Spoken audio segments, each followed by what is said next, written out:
Assalamualaikum warahmatullahi wabarakatuh dan salam sejahtera. Selamat datang ke episod yang ketiga ataupun episod yang terakhir dalam siri Mari Belajar Wi-Fi. Jadi kalau anda tak tahu, sebelum ni saya dah buat 2 episod yang lalu di mana saya dah terangkan macam-macam lah. Contohnya kenapa anda perlu tukar Wi-Fi router yang dibekalkan oleh pihak ISP anda. Lepas tu saya tunjuk pula kepada anda perbezaan di antara menggunakan satu Wi-Fi router dan juga mesh Wi-Fi network. Dan dalam episod yang terakhir ni, saya akan tunjukkan kepada anda faktor dinding yang banyak dan juga jarak terhadap kelajuan internet melalui Wi-Fi anda. Untuk testing yang pertama ni, saya hanya gunakan satu router saja iaitu Asus RTAX57. Jadi objektif testing ni adalah untuk nak tunjukkan kepada anda efek jarak dan juga dinding-dinding terhadap kelajuan Wi-Fi. Okey, jadi apa yang saya buat adalah saya letakkan router Asus RTAX57 tu di bilik yang paling belakang sekali di rumah saya. Manakala untuk nak buat testing ni pula, saya gunakan satu telefon daripada Asus iaitu ROG Phone 7. Jadi testing tu saya buat pada bilik yang paling depan sekali. Jadi jarak di antara router tu dan telefon tu adalah dalam lebih kurang 20 ke 25 meter macam tu. Mula-mula saya sambungkan dulu telefon tu dengan Wi-Fi yang 2.4 GHz. Jadi seperti apa yang dapat lihat pada network details ROG Phone 7 ya, dia punya transmit dan juga receive link speed adalah 206 megabit per second, manakala dia punya signal strength tu pula adalah negatif 62 dBm. Inilah 4 testing yang saya buat iaitu speed test, fast, nperf dan juga open speed test. Jadi open speed test tu adalah untuk nak tunjukkan kepada anda kelajuan rangkaian tanpa melalui internet. Jadi seperti apa yang anda dapat lihat di sini nah, kelajuan download melalui speed test, fast, nperf dan open speed test ni semuanya di bawah 50 megabit per second. Paling rendah sekali adalah speed test lah 22.1 megabit per second. Manakala untuk upload pula, untuk ke semua 4 testing ni semuanya di bawah 10 megabit per second. Untuk bahagian kedua, saya sambungkan pula telefon tu kepada Wi-Fi 5 GHz. Jadi seperti apa yang dapat lihat di sini nah, pada telefon tu dia punya transmit link speed adalah 216 megabit per second, manakala dia punya receive link speed pula adalah hanya 72 megabit per second.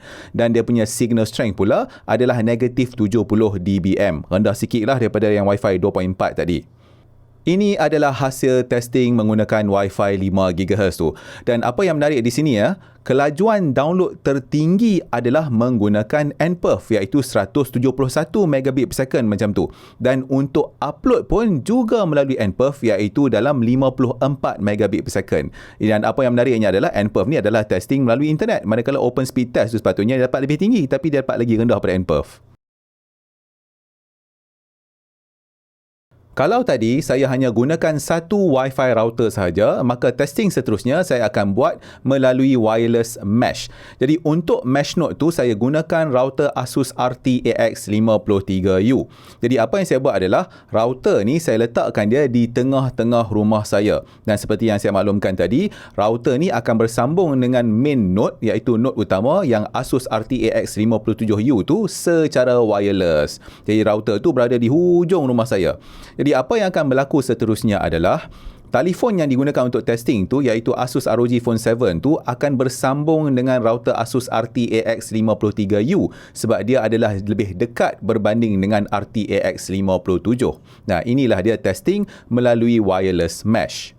Seperti biasa, saya akan mulakan dulu testing menggunakan Wi-Fi 2.4 GHz. Ini saya tunjuk dekat anda network details pada telefon Asus ROG Phone 7 tu. Dia punya transmit link speed tu adalah 206 megabit per second, manakala receive pula adalah 258 megabit per second. Lepas tu dia punya signal strength pula adalah negatif 53 dBm. Bercakap pasal signal strength, ni saya tunjukkan kepada anda perbandingan sebelum dan selepas saya gunakan mesh Wi-Fi. Jadi sebelum saya gunakan mesh Wi-Fi, signal strength tu adalah negatif 62 dBm. Rendah sikit sebab telefon tu berada lebih jauh daripada router tu. Tapi apabila saya dah tambahkan satu mesh node, maka dia punya signal strength tu dah jadi lebih tinggi lagi, iaitu negatif 53 dBm. Dan ini pula adalah hasil testing menggunakan mesh Wi-Fi. Jadi kelajuan download tertinggi yang saya boleh dapat adalah 158 megabit per second dan upload tertinggi pula adalah 142 megabit per second melalui open speed test. Untuk testing yang terakhir ni, saya sambungkan telefon Asus ROG Phone 7 tu kepada Wi-Fi 5GHz. Jadi dia punya transmit dan juga receive link speed melalui Wi-Fi 5GHz adalah 1200 megabit per second. Dan dia punya signal strength pula adalah negatif 57 dBm. Ini pula saya tunjukkan kepada anda perbandingan signal strength bila menggunakan Wi-Fi 5GHz. Jadi apa yang menariknya adalah signal strength pada telefon Asus ROG Phone 7 tu adalah lebih tinggi sedikit semasa saya gunakan satu Wi-Fi router sahaja berbanding apabila saya gunakan mesh Wi-Fi. Jadi masa saya gunakan satu Wi-Fi tu, dia punya signal strength adalah negatif 53 dBm. Lebih tinggi daripada mesh Wi-Fi iaitu negatif 57 dBm. Inilah dia hasil testing melalui Wi-Fi 5GHz menggunakan mesh Wi-Fi. Jadi itulah dia tuan-tuan dan puan-puan sekalian, perbezaan di antara menggunakan satu Wi-Fi router kalau nak dibandingkan dengan menggunakan mesh Wi-Fi setup. Jadi secara rumusannya, sekiranya anda nak memberikan coverage Wi-Fi pada satu ruang yang tidak begitu besar, contohnya macam rumah yang saya gunakan untuk buat testing ni, saiz rumah ni hanyalah dalam lebih kurang 1300 kaki persegi saja, maka satu Wi-Fi router yang baik adalah memadai. Tapi kalau anda nak cover ruang yang lebih besar, ataupun contohnya anda tinggal di rumah 2 tingkat ataupun 3 tingkat dan sebagainya, maka mungkin lebih sesuai untuk anda untuk setup mesh Wi-Fi. Okey, sekiranya anda nak tahu lebih banyak lagi tentang mesh Wi-Fi, maka saya galakkan anda untuk rujuk kepada episod yang kedua dalam siri ketiga-tiga episod ni.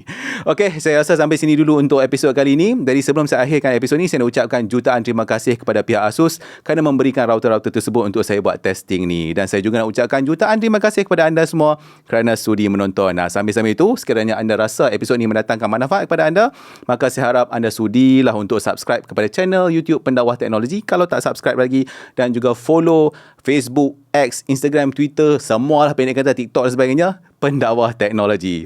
Okey, insyaAllah kita jumpa lagi di episod yang seterusnya. Assalamualaikum.